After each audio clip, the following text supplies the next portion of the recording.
Hi friends, അസ്സലാമു അലൈക്കും. Welcome to ജയം ട്രിപ്ലെറ്റ്സ്.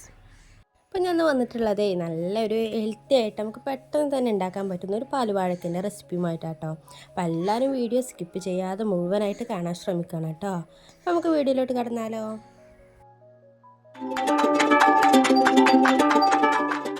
ഞാൻ ഇവിടെ ആദ്യം തന്നെ ഒരു കടായി എടുത്ത് വെച്ചിട്ടുണ്ട്. കടായി നല്ല ചൂടായതിനു ശേഷം അതിലേക്ക് 2 ടേബിൾ സ്പൂൺ നെയ്യ് ആഡ് ചെയ്ത് കൊടുക്കാം. ആ നെയ്യ് നല്ല മെൽറ്റായ സമയത്ത് ചെറുതായിട്ട് അരിഞ്ഞ് വെച്ച അണ്ടിപ്പരിപ്പ് ചേർത്ത് കൊടുക്കുക കേട്ടോ. ജസ്റ്റ് ഒന്ന് ഒരു ഗോൾഡൻ കളർ ആവുന്ന വരെ ഒന്ന് റോസ്റ്റ് ചെയ്തെടുക്കണം. അപ്പോൾ കേട്ടോ നമ്മൾ അണ്ടിപ്പരിപ്പൊക്കെ നല്ലൊന്ന് ഗോൾഡൻ കളറൊക്കെ ആയി വന്നിട്ടുണ്ട്. ഇനി അതിലേക്ക് കുറച്ച് മുന്തിരി ഉണക്കമുന്തിരിയും കൂടി ചേർത്ത് കൊടുത്തിട്ട് അതും കൂടി ഒന്ന് റോസ്റ്റ് ചെയ്തെടുക്കാം. ഇതൊക്കെ ഓപ്ഷണലാണ് കേട്ടോ, വേണമെങ്കിൽ മാത്രം ചേർത്താൽ മതി. നിങ്ങൾക്ക് അണ്ടിപ്പരിപ്പ് കടിക്കൊന്നും ഇഷ്ടമല്ല എന്നുണ്ടെങ്കിൽ അത് ചേർക്കേണ്ട ആവശ്യമൊന്നുമില്ല. ഇനി അതൊരു പാത്രത്തിലേക്ക് ഒന്ന് കോരി വെച്ചിട്ടുണ്ട്. ഇനി ആ കടായിൽ തന്നെ കേട്ടോ നമ്മൾ ഒരു നേന്ത്രപ്പഴമാണ് ഞാൻ ഇവിടെ എടുത്തിട്ടുള്ളത്. നേന്ത്രപ്പഴം ചെറുതായിട്ട് അരിഞ്ഞ് വെച്ചിട്ടുണ്ട്. നല്ല പഴുത്ത പഴമല്ല, എന്നാൽ തീരെ പഴുക്കാത്ത പഴമല്ല കേട്ടോ. ഒരു മീഡിയം സൈസ് പഴുപ്പില്ല ഒരു പഴമാണ് ഞാൻ ഇവിടെ എടുത്തിട്ടുള്ളത്. ഇനി അതൊന്ന് നെയ്യിലൊന്ന് റോസ്റ്റ് ചെയ്തെടുക്കാം കേട്ടോ. കൂടുതലായിട്ട് റോസ്റ്റ് ചെയ്തെടുക്കേണ്ട ആവശ്യമൊന്നുമില്ല, ജസ്റ്റ് അതിൻ്റെ കളറൊക്കെ ഒന്ന് മാറി കിട്ടിയാൽ മാത്രം മതി.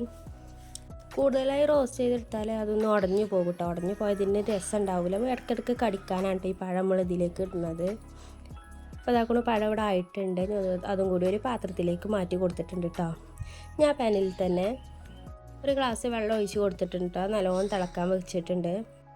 തിളച്ചതിന് ശേഷം അതിലേക്ക് സാബുനരി ഉണ്ടല്ലോ, സാബുനരി ചില സ്ഥലത്ത് ചൊവ്വരി എന്നൊക്കെ പറയും കേട്ടോ. അതും കൂടി ഒന്ന് ചേർത്ത് കൊടുത്തിട്ടുണ്ട്. അതൊന്നൊന്ന് ട്രാൻസ്പെറൻ്റായി വേകുന്നത് വരെ ഒന്ന് വെയിറ്റ് ചെയ്യാം. സാബുനരി വേവിച്ച വീഡിയോ ഒന്നും ഇതിൽ പെട്ടിട്ടില്ലായിരുന്നു. അതുപോലെ തന്നെ ഞാൻ ഒരു കപ്പ് പാലും കൂടി ചേർത്ത് കൊടുത്തിട്ടുണ്ടായിരുന്നു കേട്ടോ. അപ്പം അതിൻ്റെ വീഡിയോ ഇതിൽ പെട്ടിട്ടില്ല. സോറി ചോദിക്കാൻ കേട്ടോ എല്ലാവരോടും. അപ്പോൾ അതുകൊണ്ട് പാൽ ഞാൻ ചേർത്ത് കൊടുത്തിട്ടുണ്ട്. നല്ലോണം ഒന്ന് കുറുന്നനായി വരുന്ന സമയത്ത് നമ്മൾ റോസ്റ്റ് ചെയ്ത് വെച്ച നേന്ത്രപ്പഴം ഉണ്ടല്ലോ, അതും കൂടി ഇതിലേക്കൊന്ന് ആഡ് ചെയ്ത് കൊടുക്കാം കേട്ടോ. അതിന് ശേഷം ആവശ്യത്തിനുള്ള മധുരം കൂടി ചേർത്ത് കൊടുത്തിട്ടുണ്ട്. ഞാനിവിടെ ഒരു 3 ടേബിൾ സ്പൂണും മധുരമാണ് ചേർത്ത് കൊടുത്തിട്ടുള്ളത് കേട്ടോ. അതിന് ശേഷം നല്ല ഫ്ലേവറിന് വേണ്ടി കുറച്ച് ഏലക്കായ പൊടി കൂടി ചേർത്ത് കൊടുത്തിട്ടുണ്ട്. ഇനി അതിലേക്ക് നമ്മൾ നേരത്തെ റോസ്റ്റ് ചെയ്ത് വെച്ച അണ്ടിപ്പരിപ്പ് മുന്തിരി കൂടി ചേർത്ത് കൊടുത്തതിന് ശേഷം നല്ലോണം മിക്സ് ചെയ്ത് വെക്കാം. നമ്മുടെ പാലുവാഴക്ക ഇവിടെ റെഡി ആയിട്ടുണ്ട്. ഇനി ഇത് സേവ് ചെയ്യാവുന്നതാണ്. ഇന്നത്തെ വീഡിയോ എത്ര ഉള്ളോട്ടോ. എല്ലാവർക്കും ഇഷ്ടമായെന്ന് വിചാരിക്കുന്നു. ഇഷ്ടമായെങ്കിൽ ലൈക്ക് ചെയ്യാനും കമൻറ്റ് ചെയ്യാനൊന്നും മറക്കരുത്. ആദ്യമായിട്ടാണ് എൻ്റെ ചാനൽ കാണുന്നതെങ്കിൽ സബ്സ്ക്രൈബ് ചെയ്യാനും മറക്കരുത് കേട്ടോ. അപ്പോൾ നാളെ മറ്റൊരു വീഡിയോ ആയിട്ട് കാണാം. ബൈ.